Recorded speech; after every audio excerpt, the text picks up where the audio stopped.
कि मंत्रों के अर्थों को भी तो समझना होता है ना।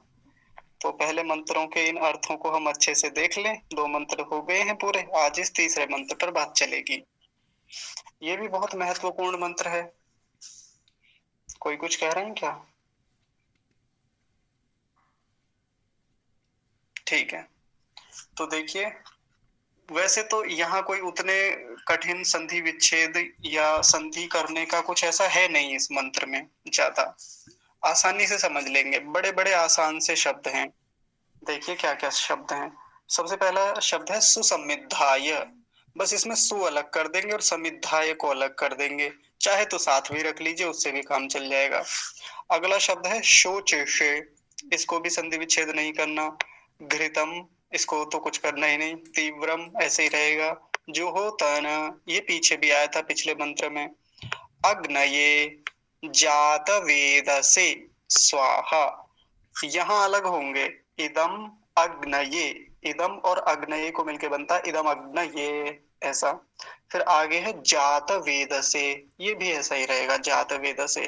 और ये थोड़ा सा अलग होगा, इदम न मम, तो क्या बना, इदन्न मम।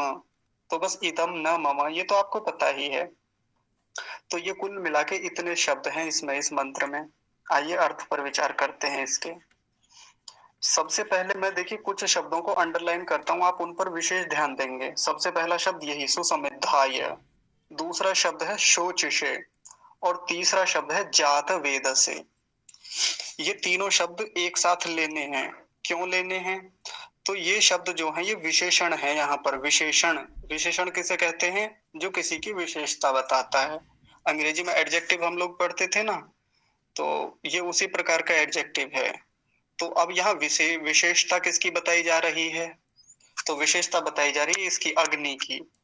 अग्नि हम पिछले दिनों देख रहे हैं, कौन सी अग्नि की बात चल रही है? वही जो यज्ञ में हम स्थापित कर रहे हैं, उसी अग्नि की। तो देखिए अग्नि के कितने सारे संबोधन यहाँ पर बताए गए, उसके क्या क्या विशेषण हैं। तो कैसी अग्नि? एक तो सुसंविधाय अग्नि, इसके साथ लगाएंगे सुसंविधाय अग्नये, शोचिषे अग्नये, जात वेद से अग्नये, ऐसे इनके साथ साथ लगाएंगे। ये इसके क्या है? विशेषण है। जी गौरव जी। आर्य जी एक बार और बता दीजिए, वो थोड़ा सा ध्यान भटक गया था। हाँ जी हाँ जी, कोई बात नहीं, देख लीजिए। आप बता रहे थे कि महत्वपूर्ण शब्द यहाँ पे, क्या, फिर से बोलिए, बात पकड़ में नहीं आई। ये महत्वपूर्ण, इन पर ध्यान रखना है, यहाँ इसके बाद से बता दीजिए। हाँ जी ठीक है। तो देखिए 3 शब्द जो मैंने अंडरलाइन किए हुए हैं, ये वाले, इनके नीचे रेखा खींच रखी है ना पीले रंग से, संविधाय, शोचिषे और जातवेद से। ये तीनों शब्द किसके विशेषण हैं? अग्नि के। अग्नि की विशेषता बताएंगे। ये कैसी अग्नि? अग्नि की बहुत सारी विशेषताएं होती है ना, बहुत सारा उसका स्वरूप है। तो उसी के स्वरूप को बताएंगे ये 3 शब्द, कैसी अग्नि। और उस अग्नि का फिर क्या करें, वो भी बताएंगे। उस अग्नि के साथ क्या व्यवहार होना चाहिए, देख लीजिए।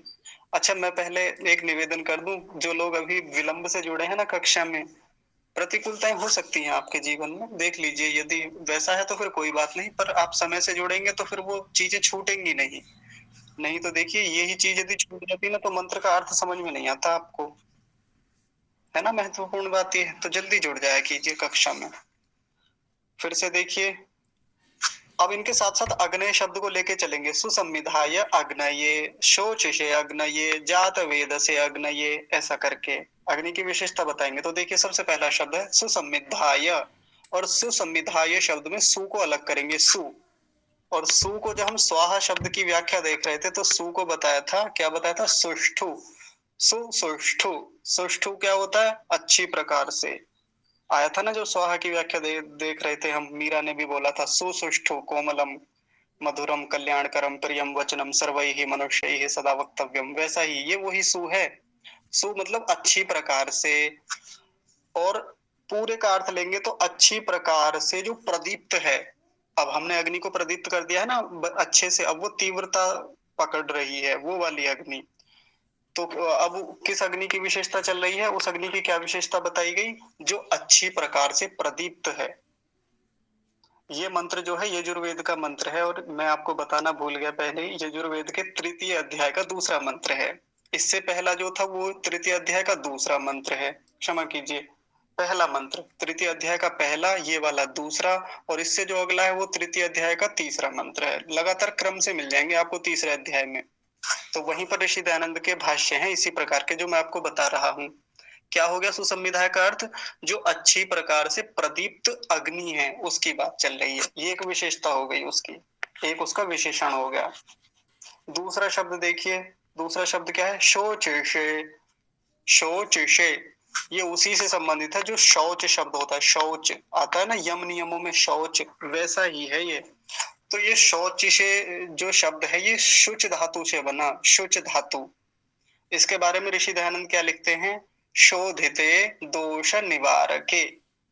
क्या? शोधिते दोष निवारके, जो शोधन करने वाली है और दोषों का निवारण करने वाली है वैसी अग्नि। पहली विशेषता क्या बताई? जो अच्छी प्रकार से प्रदीप्त है, जो प्रचंड है, जो प्रकाश को देने वाली है, वो वाली अग्नि। और ये वाली क्या विशेषता बताई? जो शोधिते, जो शोधन करने वाली है। इसके भीतर जो भी पदार्थ जाता है ना, शोधन कर देती है उसका बढ़िया से। किसका शोधन करती है? हम बहुत सुनते हैं उसके बारे में। स्वर्ण का शोधन करती है अग्नि। सुना होगा ना कि अग्नि में जाके तो सोना भी कुंदन बन जाता है, उसके दोषों का क्षय कर देती है। ऐसे और भी बहुत सारी धातुएं होती हैं जो अग्नि में जाने के बाद में शुद्ध हो जाती हैं। जल को शुद्ध कर देती है। जल को शुद्ध नहीं करती क्या? कोई जल दूषित है उसको हम उबाल के पी लेते हैं, कहते हैं ना कि उबाल लीजिए तो फिर इसकी अशुद्धियां दूर हो जाएंगी। तो वैसे ही इसमें जो भी पदार्थ डाले जाते हैं उनका भी शोधन करने वाली होती है ये। और एक बात और क्या कही? दोष निवारके। दोष निवारके वैसा ही है बिल्कुल, दोषों का निवारण करने वाली अग्नि। बहुत सारे अंशों में ये दोषों का निवारण करने वाली होती है अग्नि। एक तो यज्ञ की अग्नि, वो तो करती ही है विशिष्ट रूप से। बाकी हमारे शरीर में है एक अग्नि, इस संसार के प्रत्येक पदार्थ में विद्यमान है अग्नि। वो अग्नि किसी न किसी रूप में दोषों का निवारण करती ही रहती है। सूर्य से भी तो एक अग्नि आती है, वो भी दोषों का निवारण करती है कि नहीं करती? बिल्कुल करती है। बहुत सारे दोषों का निवारण करता है सूर्य का जो ताप होता है। जो लोग आयुर्वेद को जानते होंगे या उसके लाभ लेते होंगे वो समझते होंगे उसे। तो ये जो अग्नि है जिसको हमने यज्ञ कुंड में प्रदीप्त कर दिया है, जो अब प्रचंड रूप को प्राप्त हो रही है, ये कैसी है? शोचिषे। ये इसका एक विशेषता बताई और क्या कहा? शोधिते दोष निवारके। शोधन करने वाली, दोषों का निवारण करने वाली ये अग्नि है। दो विशेषताएं हो गई इस अग्नि की। एक विशेषता और देखिए, एक विशेषता और क्या बताई? जात वेद से। ये शब्द तो बार बार आ रहा है। जात वेद से के बारे में देखिए ऋषि दयानंद और क्या लिखते हैं। पीछे जब ये शब्द आया था तो मैंने वहां वहां भी एक बात बताई थी। और देखिए वहां क्या बोला था मैंने। देखिए ऋषि दयानंद की भाषा देखिए, बात एक ही कहेंगे लेकिन तरीके देखिए कहने के, आनंद आएगा आज आपको सुन के। जब वहां पहले आया था अयंत इदमे जात वेद से वाले मंत्र में, तो वहां क्या लिखते थे? यह जातेषु उत्पन्नेषु पदार्थेषु विद्यमानम, क्षमा कीजिए, विद्यमानः यह सह जात वेदाः। ऐसे कहा था ना कि जो उत्पन्न हुए सभी पदार्थों में विद्यमान होता है उसको अग्नि कहते हैं। विद्यमान होता है, क्योंकि अग्नि शब्द जो होता है ना संस्कृत में पुल्लिंग वाचक होता है, पुल्लिंग। ये इसका जेंडर मेल में चलता है, वहां पे फीमेल नहीं होती अग्नि। हिंदी में तो हम इसको अग्नि को फीमेल के रूप में लेके चलते हैं, है ना। हम स्त्रीलिंग के रूप में प्रयोग करते हैं। अग्नि जला दी, अग्नि लाई, अग्नि बुझ गई, अग्नि देखो कितनी ऊंची उठ रही है, ऐसा बोलते हैं ना हम हिंदी में। लेकिन संस्कृत में पुल्लिंग वाचक होती है। तो क्या है? यह जातेषु उत्पन्नेषु पदार्थेषु विद्यमानः यह स जातवेदः। जो उत्पन्न हुए सभी पदार्थों में विद्यमान होता है, इसलिए उसको जातवेदः कहते हैं, जातवेदः। और देखिए इस मंत्र की व्याख्या में ऋषि दयानंद कितनी सुंदर भाषा का प्रयोग करते हैं और क्या कहते हैं। देखिए आनंद आएगा इस बार सुन के। जाते जाते, अब ये जाते जाते वैसा जाते नहीं है, कभी आप सुन ले कि कोई आदमी कहीं जा रहा है जाते जाते, वो जाते जाते नहीं। जाते का मतलब उत्पन्न होने से है, जाते जाते। और इसी को आगे खोलते हैं, उत्पन्ने उत्पन्ने। जाते का मतलब क्या हुआ? उत्पन्ने, उत्पन्न होना। जाते जाते उत्पन्ने उत्पन्ने पदार्थे विद्यमानः तस्मिन् जात वेदसी। कितनी सुंदर भाषा है ना। बहुत आसान है, कोई उतना कठिन नहीं है। आपको लगता होगा ना कि हमको तो संस्कृत नहीं आती, लेकिन ऋषि दयानंद को पढ़े ना तो आसानी से आ जाती है समझ में।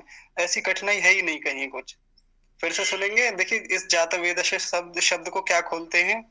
जाते जाते उत्पन्ने उत्पन्ने पदार्थे विद्यमानः तस्मिन् जात वेदसी, ऐसा लिखते हैं ऋषि। तो अर्थ समझ लीजिए इसका, जो उत्पन्न हुए पदार्थों में विद्यमान है उसको जात वेदस कहते हैं, या जात वेदः, ऐसी अग्नि। तीन विशेषताएं होगी। पहली विशेषता क्या होगी, ये वाली। दूसरी विशेषता क्या होगी, ये वाली। और तीसरी तो ये है ही, जात वेदस। ऐसी अग्नि।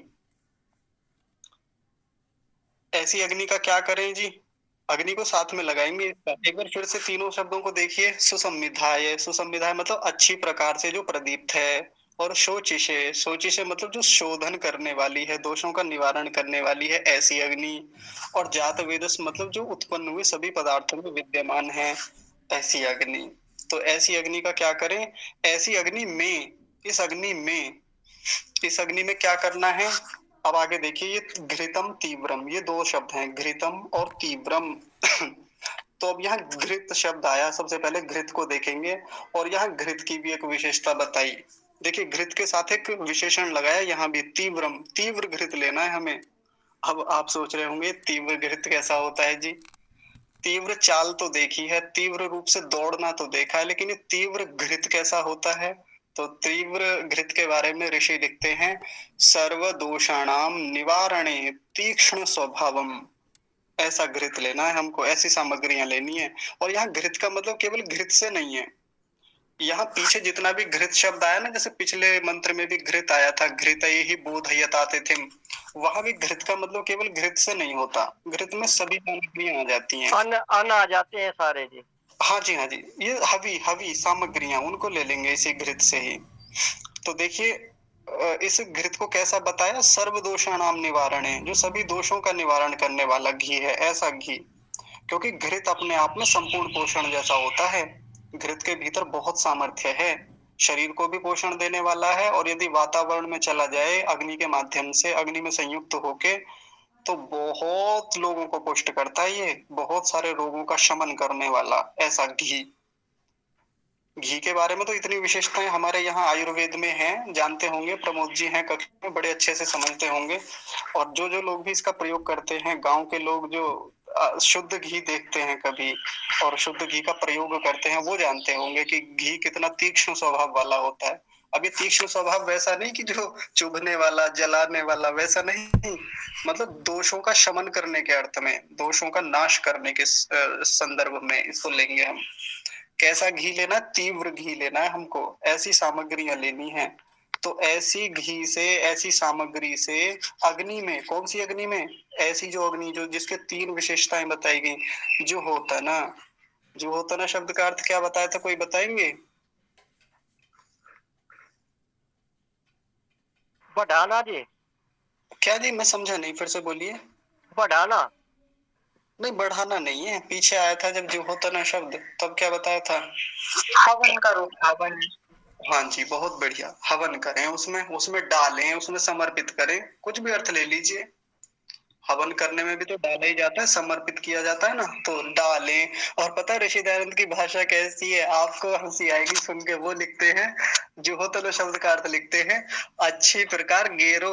जैसे गांव में भाषा चलती है ना, अबे गेर दो, लाओ गेर दो, इधर गेर दो, ऐसा होता है ना। यही भाषा चलती है हमारे गांव में तो, इधर लाके गेर दो, उधर को गेर दो। जो लोग गांव से होंगे वो अच्छे से समझ रहे होंगे। तो यहाँ गेरना उस सेंस में है, रखने के सेंस में, समर्पित करने के सेंस में, ऐसा। तो क्या करें, ऐसे घी को उस वाली अग्नि में समर्पित कर दें, गेर दें, डाल दें, समर्पित कर दें। जी बताया, तो गेरने का मतलब डालना या समर्पित करना, भाषा का मामला है। अब हम तो आज तक ये प्रस्तुत करते आए ना, गेरने शब्द को। गेरने का मतलब फेंक देना, उठा के ऊपर, गिरा दो, गिरा दो। हाँ जी, हाँ जी, वही बिल्कुल। ऋषि ने तो गेरना लिखा है, गेरो। देखिए मैं लिख के दिखा रहा हूँ आपको, दो मात्राएं नहीं है, गेरो एक बस, ये गेरो, ऐसा लिखा है ऋषि ने।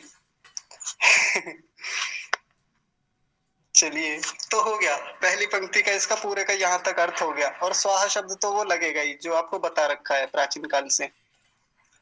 फिर से देख लीजिए, इस अग्नि में, कौन सी अग्नि में, जो सुसंविधाय है, अच्छी प्रकार से प्रदीप्त की गई अग्नि है, अच्छी प्रकार से जिसको जलाया गया है। अभी पिछले जब प्रकरणों में हम जलाते आ रहे हैं अग्नि को, बढ़िया से प्रज्वलित किया है उस अग्नि में। और शोचिशे मतलब जो शोधन करने वाली अग्नि है, दोषों का निवारण करने वाली अग्नि है, उस अग्नि में।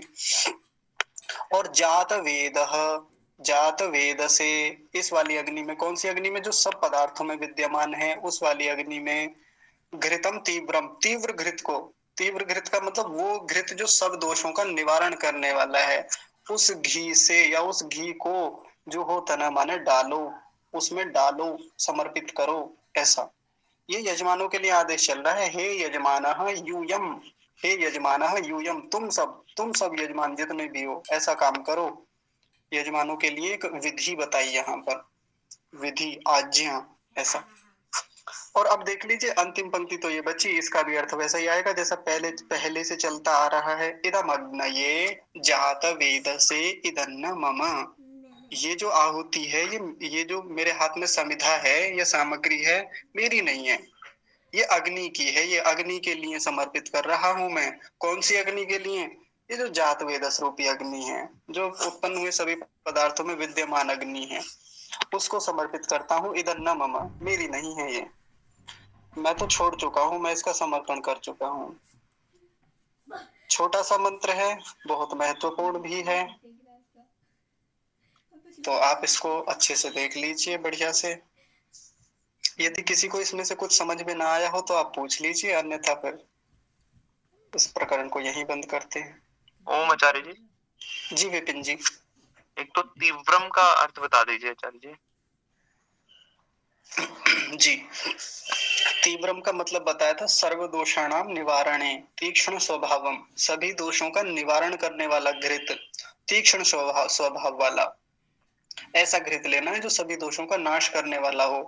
अब घी तो बहुत प्रकार का होता है मार्केट में, देखिए मुझे नहीं पता ऋषि दयानंद की ऐसी कभी सोच रही होगी या हमारे ऋषियों की रही होगी कि भविष्य में लोग मिलावट करेंगे घी में, लेकिन फिर भी ऋषियों की एक शैली होती है कि वो उन विषयों पर ध्यान रखते हैं जहां मनुष्य कभी आलस्य के कारण गलतियां कर सकता है अपने अनुष्ठानों में।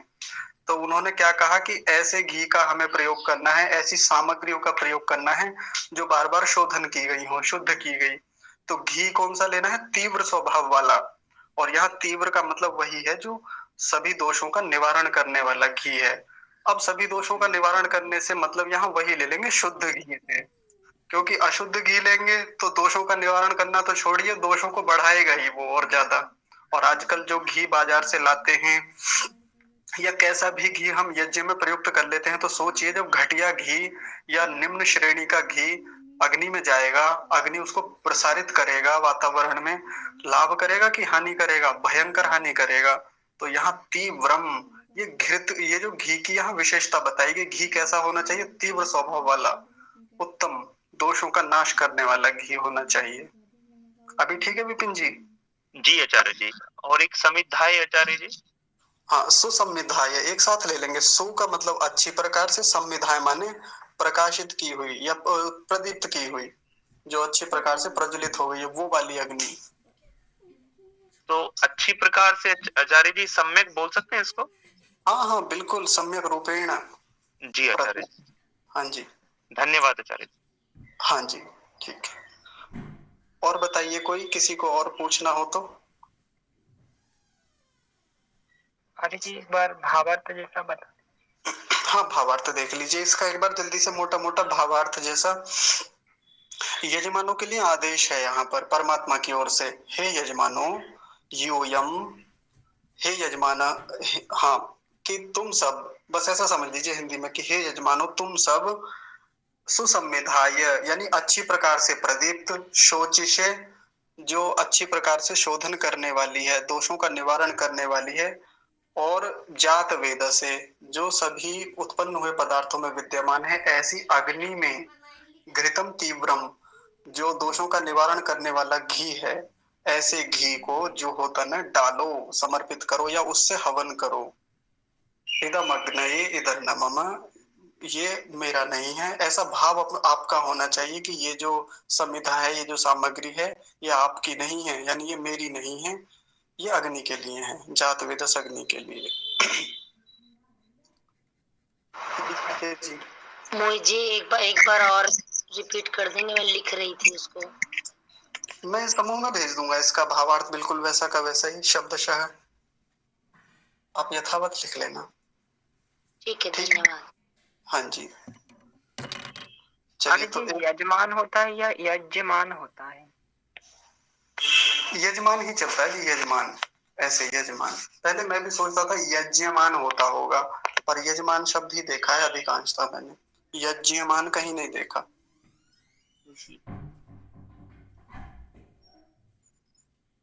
तो अच्छा, अभी हमारी कक्षा में 8, 3, 11, 41 लोग हैं अभी। तो मैं छोटी सी सूचना दे देता हूँ, बहुत महत्वपूर्ण सूचना है कल के लिए।